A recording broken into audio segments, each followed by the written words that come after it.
a-t-il précisé. Il est de notre devoir de en apportant notre soutien matériel, moral et spirituel à nos vaillantes forces de défense et de sécurité. Il a insisté sur l'impératif pour les institutions publiques de l'État et leurs animateurs d'adopter un train de vie plus sobre. L'objectif poursuivi est de dégager des économies qui nous permettront immédiatement d'octroyer une prime exceptionnelle à nos vaillants militaires, policiers et aux patriotes volontaires Wazalendo engagés dans les combats à l'est du pays en augmentant leur pouvoir d'achat et en assurant la couverture sanitaire pour eux ainsi que pour leurs membres de famille respectifs. Parallèlement, des propositions urgentes doivent porter sur leur renforcement en équipement. Dans cette optique, le président de la République a engagé le gouvernement et son cabinet à lui soumettre dans les 72 heures des mesures rigoureuses de réduction de train de vie consistant en des coupes par palier et devant être opérées sur les frais de fonctionnement et les interventions économiques de la présidence de la République, de l'Assemblée nationale, du Sénat, du gouvernement, du pouvoir judiciaire ou encore des institutions d'appui à la démocratie. Au-delà des efforts spontanés, de coupe devrait également porter sur les rémunérations des mandataires publics, des membres des cabinets politiques, du pouvoir judiciaire et ceux des institutions d'appui à la démocratie. Par ailleurs, toutes les missions et évacuations sanitaires à l'étranger non essentielles doivent être suspendues. Il en est de même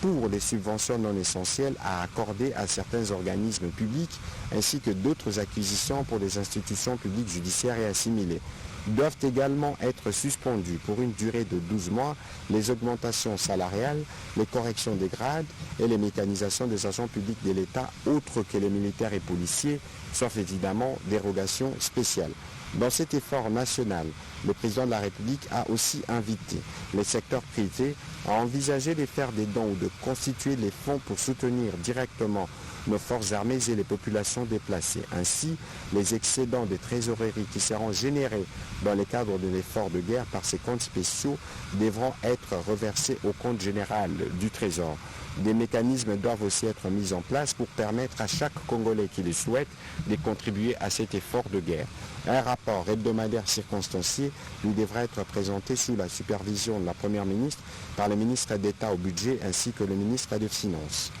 Le dernier point de la communication du président de la République a porté sur la nécessité d'une communication institutionnelle cohérente, responsable et stratégique en ces temps critiques. Il a attiré l'attention des membres du Conseil que sur le fait que l'agression dont notre pays est victime ne laisse aucune place à l'improvisation ou encore à la cacophonie. Face aux campagnes de désinformation orchestrées contre notre nation, il est impératif d'adopter une communication institutionnelle, cohérente, responsable et stratégique, car constate-t-il avec gravité que des voix discordantes, parfois mal informées, affaiblissent notre message et donnent prise à l'ennemi. Cela doit cesser, ce qui permettra à notre peuple d'avoir une information claire, juste et vérifiée, qui renforce sa résilience et sa mobilisation aux côtés de nos forces armées. Nous sommes à un moment décisif qui commande la vérité et la cohésion soient nos armes face à l'intoxication et la manipulation, a-t-il précisé. Pour une communication plus responsable et plus efficace, il a engagé que le gouvernement, sous la coordination de la Première ministre, a créé une cellule immédiate de crise rassemblant les services de communication du gouvernement et de la présidence avec pour mission d'unifier et de coordonner la communication institutionnelle sur la situation sécuritaire, la tenue d'un point régulier sur la situation de terrain validée par cette cellule afin d'informer avec précision l'opinion nationale et internationale et de contrer efficacement la propagande hostile, l'observance d'une discipline communicationnelle stricte où seules les voix habiletées s'exprimeront sur la crise. Les ministres et cadres concernés devront aligner leurs interventions et les orientations stratégiques autour du ministre de la Communication et des Médias. Dans la suite de la communication du président de la République, la première ministre chef du gouvernement a d'abord tenu à rappeler tout son soutien au président de la République pour son courage et sa détermination à la suite de son adresse à la nation concernant l'évolution de la situation sécuritaire sur le terrain. Elle a précisé que ce discours a été un puissant appel à la résilience, à la résistance et surtout à l'unité nationale. En réponse à ces discours, elle a présidé le jeudi 30 janvier 2025 une réunion spéciale avec les membres du gouvernement pour mettre en œuvre les décisions et directives annoncées par le président de la République. Dans les contextes actuels, marqués par une crise humanitaire sans précédent et des menaces pesant sur notre sécurité, le président de la République a engagé les gouvernements à intervenir sur 3 axes prioritaires nécessitant une mobilisation coordonnée et efficace des ressources disponibles. C'est donc à ces propos que la Première ministre a invité les membres du gouvernement à s'engager pleinement dans cette dynamique pour s'assurer de l'efficacité de notre action par rapport à la situation dans l'Est du pays. Pour terminer, elle a chargé la commission interministérielle Économie, Finances et Reconstruction de travailler en urgence afin de nous produire au prochain Conseil de ministres un rapport sur l'impact des conséquences de cette guerre sur notre économie, ce qui permettra notamment au gouvernement de mieux calibrer les efforts à mener en termes de réduction de train de vie et de mobilisation de recettes. Au deuxième chapitre du Conseil de ministres de ce jour, relatif au point d'information, le vice-premier ministre, ministre de l'Intérieur, est revenu notamment sur l'état d'esprit de la population qui a été marqué par la colère au vu de la détérioration substantielle des conditions humanitaires des milliers de déplacés à Goma et ses environs suite à la présence de troupes rwandaises dans la ville, la mobilisation par la population pour la défense et l'intégrité de l'intégrité territoriale du pays, quel qu'en soit le prix, la reconnaissance par l'opinion nationale de la bravoure, du sens de patriotisme et de l'héroïsme de nos éléments de forces armées consécutives à la résistance devant les troupes rwandaises dans la ville de Goma, la fermeté et l'engagement du président de la République exprimé au cours de son adresse à la nation à la suite de l'entrée de troupes rwandaises et les terroristes du M23 contre lesquels il faut répondre dans un élan de cohésion et d'unité nationale.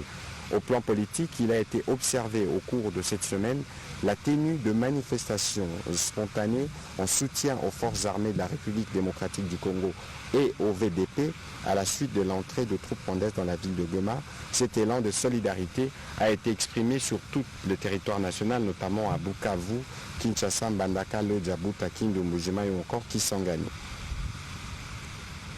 Sur le plan sécuritaire, spécifiquement pour la ville-province de Kinshasa, les vice-premiers ministres, ministres de l'Intérieur, a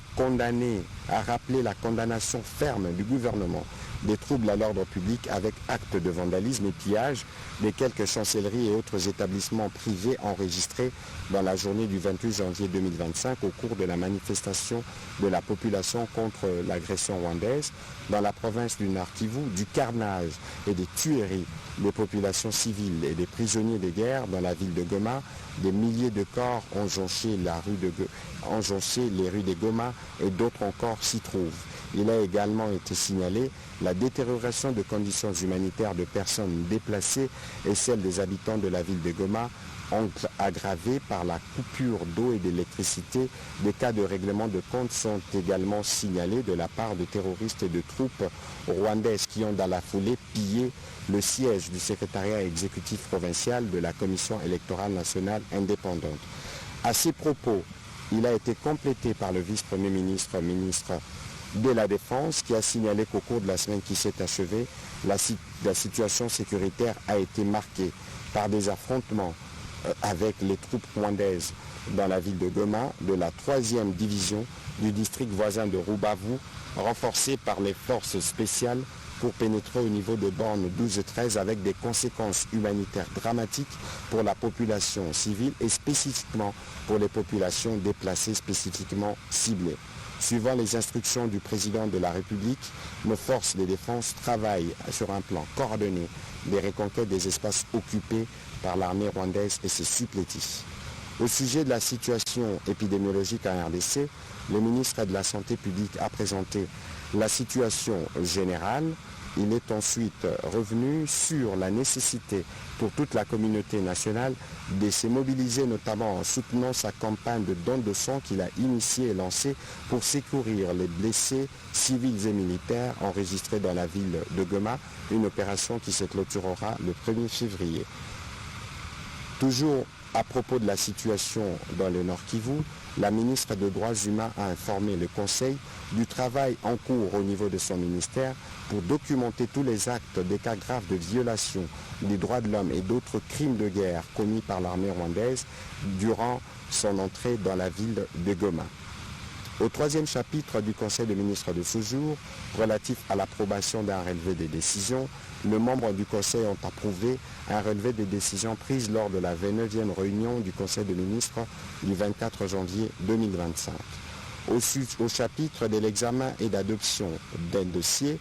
plan d'urgence harmonisé des gestions de crise et des catastrophes pour les 3 prochains mois, le vice-premier ministre, ministre de l'Intérieur, a présenté au Conseil un plan d'urgence harmonisé de gestion de crise et catastrophes pour les 3 prochains mois. Il a indiqué que les amendements et corrections y apportés à la suite de la réunion du Conseil du 27 décembre 2024 rencontrent les attentes du Conseil des ministres conformément aux orientations pertinentes du président de la République. Il a à ses propos été complété par la ministre des Affaires sociales. Après débat et délibération, le Conseil a recommandé un travail de mise en commun avant son adoption définitive au regard de la situation catastrophique qui prévaut à Goma et les carnages et autres crimes enregistrés. Au dernier chapitre du Conseil des ministres de ce jour, relatif à l'examen et à l'adoption d'un texte, le ministre d'État, ministre de la Justice et garde des Sceaux, a soumis au Conseil le projet d'ordonnance-loi autorisant la prorogation de l'état de siège dans les provinces de l'Ituri et du Nord Kivu pour une période de 15 jours prenant cours le 6 février 2025. Après débat et délibération, ce projet d'ordonnance-loi a été adopté. Commencé à 14h30, la réunion du Conseil des ministres a pris fin à 17h18. Je vous remercie.